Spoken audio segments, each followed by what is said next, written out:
News 18 ಜೊತೆ ಮಾತನಾಡೋದಕ್ಕೆ ಸಚಿವ ನಾಗೇಂದ್ರ ಅವರು ಇದ್ದಾರೆ, ಅವ್ರನ್ನ ಮಾತನಾಡಿಸ್ತಾ ಹೋಗ್ತೀನಿ. ಸರ್, ಪ್ರಮುಖವಾಗಿ ವಿಪಕ್ಷಗಳು ತಮ್ಮ ರಾಜೀನಾಮೆಗೆ ಆಗ್ರಹ ಮಾಡ್ತಾ ಇದ್ದಾವೆ.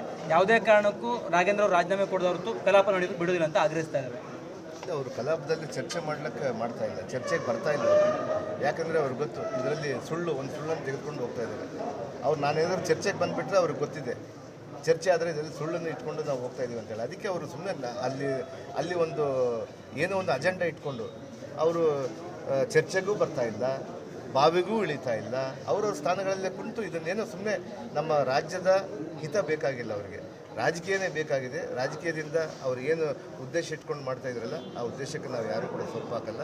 ಅವ್ರು ರಾಜೀನಾಮೆ ನಾನು ಕೇಳ್ತಿರೋದ್ರಿಂದ ನನ್ನ ರಾಜೀನಾಮೆ ನಾನು ಯಾಕೆ ಕೊಡಬಾರ್ದು ಅನ್ನುವಂಥ ವಿಚಾರವನ್ನು ಅವ್ರಿಗೆ ಹೇಳಲಿಕ್ಕೆ ನಾನು ಭಾಳ ಬಯಸ್ತಾ ಇದ್ದೀನಿ. ಬಟ್ ಬರ್ತಾ ಇಲ್ಲ ಅವರು. ಸರ್, ಎಲ್ಲ ಚರ್ಚೆಯು ಮುಗಿದೋಗಿದೆ. ಅವತ್ತು ರಾಜೀನಾಮೆ ಕೊಟ್ಟಿದ್ದೆ ಯಾಕೆ, ಇವತ್ತು ಮತ್ತೆ ಸಂಪುಟದಲ್ಲಿ ಸೇರ್ಪಡೆ ಮಾಡ್ಕೊಂಡಿದ್ದೆ ಯಾಕೆ ಅನ್ನುವಂಥ ಪ್ರಶ್ನೆ ಅವ್ರದ್ದು. ಹೌದ್ರಿ, ಈ ದೇಶದ ಎಷ್ಟು ಜನದ ಮೇಲೆ ಬೇಲ್ ಪಡ್ಕೊಂಡು ಇವತ್ತು ಬಂದಿದ್ದಾರೆ ಹೇಳಿ. ಕೇಂದ್ರ ಮಂತ್ರಿಗಳ ಮೇಲೆ ಎಷ್ಟು ಜನದ ಮೇಲೆ ಇದೆ. ಇವತ್ತು BJP ಆಡಳಿತ ಪಕ್ಷದಲ್ಲಿರುವಂಥ ಎಷ್ಟು MLAಗಳ ಮೇಲೆ, ಎಷ್ಟು MP ಗಳ ಮೇಲೆ, ಎಷ್ಟು ಮುಖ್ಯಮಂತ್ರಿಗಳ ಮೇಲೆ ಇವತ್ತು ಬೇಲ್ ಪಡ್ಕೊಂಡು ಅವರೆಲ್ಲರೂ ಕೂಡ ಇಲ್ಲದ.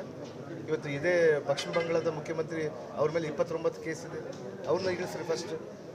ಅದೇ ಅಸ್ಸಾಂ ಮುಖ್ಯಮಂತ್ರಿ ಆದಂಥ ಹೇಮಂತ ಬಿಸ್ವಾ ಅವ್ರ ಮೇಲೆ ಇದೆ, ಅವ್ರನ್ನ ಇಳಿಸ್ರಿ.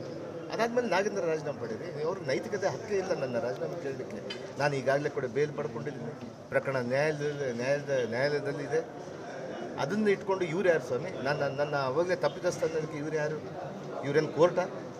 ಸಂವಿಧಾನಕ್ಕಿಂತ ದೊಡ್ಡವರು ಇವರು ಯಾರೂ ಇಲ್ಲ. ಅದಕ್ಕೆ ನಾನು ಹೇಳ್ತೀನಿ, ನಾನು ಮನವಿ ಮಾಡ್ತೀನಿ, ನಾವು ಯಾರು ಕೂಡ ಇಂಥ ದುರುದ್ದೇಶಕ್ಕೆ ಕೈ ಹಾಕಬೇಡಿ ಅನ್ನುವಂಥ ವಿಚಾರ. ಹೈಕಮಾಂಡ್ಗೆ ಬ್ಲ್ಯಾಕ್ ಮೇಲ್ ಮಾಡಿ ಇವರು ಸಚಿವ ಸ್ಥಾನ ಪಡ್ಕೊಂಡಿದ್ದಾರೆ ಅನ್ನುವಂಥದ್ದು ಸುಳ್ಳು ಆರೋಪಗಳನ್ನು ಮಾಡ್ತಾ ಇದ್ದಾರೆ, ಸುಳ್ಳು ಆರೋಪಗಳನ್ನು ಕೊಡ್ತಾ ಇದ್ದಾರೆ. ಈ ರೀತಿಯಂಥ ಆರೋಪಗಳು ಬೇಸ್ಲೆಸ್ ಆಗಿರುವಂಥ ಅಲಿಗೇಷನ್ ಮಾಡ್ತಾ ಇದ್ದಾರೆ. ಇವತ್ತು ನಾನು ಹೇಳ್ಬೋದು, ಹಂಗಾದರೆ ನನ್ನ ದುಡ್ಡು ನನ್ನ ಪ್ರಧಾನಮಂತ್ರಿಗೋ ಯಾರಿಗೋ ಕೊಟ್ಟಿದೆ ಅಂತ ಹೇಳಿದ್ರೆ ತಾವು ನಂಬ್ತೀರಾ? ಅದಕ್ಕೊಂದು ಅಥೆಂಟಿಕೇಟೆಡ್ ಬೇಕಲ್ಲ. ಯಾವ ರೀತಿ ಇದನ್ನೆಲ್ಲ ಇಲ್ಲ ಸಲ್ಲದ ಕಾರಣಗಳು ಯಾಕೆ ಹೇಳ್ತಾ ಇದ್ದಾರೆ?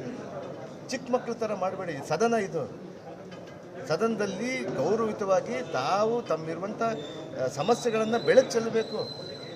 ಸಂವಿಧಾನ ಕೊಟ್ಟಂಥ ಹಕ್ಕನ್ನು ತಾವು ಪಡ್ಕೊಳ್ಳಿ.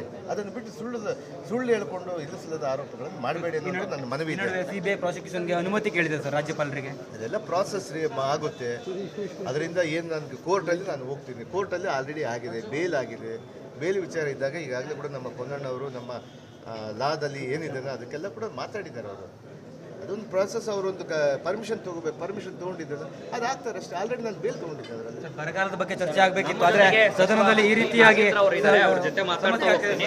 ಬರಗಾಲ ಚರ್ಚೆ ಮಾಡಬೇಕು, ಬರಗಾಲದಲ್ಲಿ ಮಾಡಲೇಬೇಕು. ಅವರು ಬರಗಾಲ ವಿಚಾರದ ಜೊತೆಗೆ ಅನೇಕ ಜ್ವಲಂತ ಸಮಸ್ಯೆಗಳಿದ್ದಾವೆ.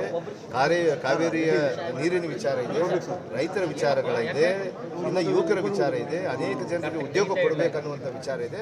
ಅದನ್ನೆಲ್ಲ ಕೂಡ ಅವರು ಚರ್ಚೆಗೆ ಬರಬೇಕು ಅನ್ನುವಂಥ ವಿಚಾರ. ಸಚಿವರಾಗಿರುವಂಥ ನಾಗೇಂದ್ರ ಅವರು ಹೇಳುವಂಥ ಮಾತು, ಯಾವುದೇ ಕಾರಣಕ್ಕೂ ರಾಜೀನಾಮೆ ಕೊಡುವಂಥ ಪ್ರಶ್ನೆ ಇಲ್ಲ ಅನ್ನುವಂಥ ಮಾತನ್ನು ಅವ್ರು ಹೇಳ್ತಾ ಇದ್ದಾರೆ. ಜೊತೆಗೆ ಬರಗಾಲದ ಕುರಿತು ಚರ್ಚೆಯೂ ಕೂಡ ಆಗಬೇಕಾಗಿತ್ತು. ಜೊತೆಗೆ ವಿನಾಕಾರಣ ಇವರು ರಾಜೀನಾಮೆಗೆ ಆಗ್ರಹಿಸ್ತಿದ್ದಾರೆ. ಚರ್ಚೆಗೆ ಬನ್ನಿ ಅಂದರೆ ಚರ್ಚೆಗೂ ಕೂಡ ಇವರು ಸಿದ್ಧ ಇಲ್ಲ ಅನ್ನುವಂಥ ಅಂಶವನ್ನು ಕೂಡ ಹೇಳ್ತಾ ಇರುವಂಥದ್ದು. ಕ್ಯಾಮರಾ ಪರ್ಸನ್ ನೂರಮ್ಮ ಜೊತೆ ಕಾರ್ತಿಕ್, ನ್ಯೂಸ್ 18 ಕನ್ನಡ, ಬೆಂಗಳೂರು.